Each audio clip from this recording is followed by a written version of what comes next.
kudu duwe jati diri, kudu duwe piandel, kudu kendel.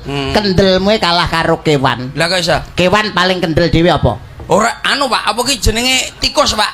Salah. Bajul. Salah. Bapake Bajul. Salah. Bae. Salah. Weh wis kuwendel lho ki ndure Bajul. Ora iso bajul iki karo nelayan wedi. Kewan paling kendel ya apa Pak? Kewan paling kendel dunyoe tumo.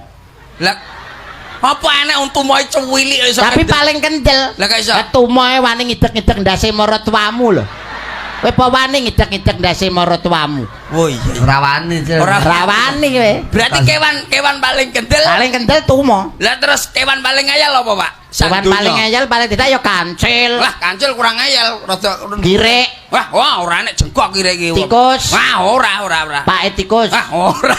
Bae tikus. Lah nyapa mbok turut kaya aku lho. Yute. Wis ora. Kewan paling ngeyel apa? Anu kethek. Lah kok iso lho? Lho ngeyel. Lah ki lho keteke.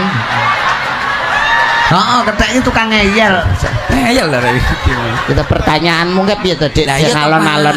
Sampeyan kate ngomong ning aku. Kewan terus- paling Kewan paling ngeyel ki apa sak donya? kancil, Ora ngeyel, Pak. boyo, Kurang ngeyel. kucing, Kurang, Pak. girek. Udu Lah apa, Dik?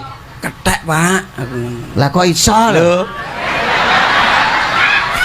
Oh, berarti ketheke aku. Lho kan ora Ya iki kosong. ngono lho modelmu ya.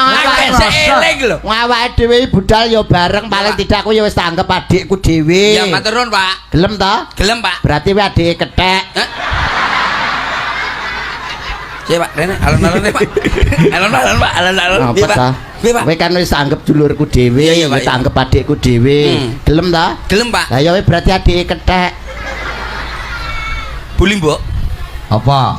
Jenengan kalau wingi nelpon kula nggih sing teng mriki. Woh, berarti iki lho, Pak.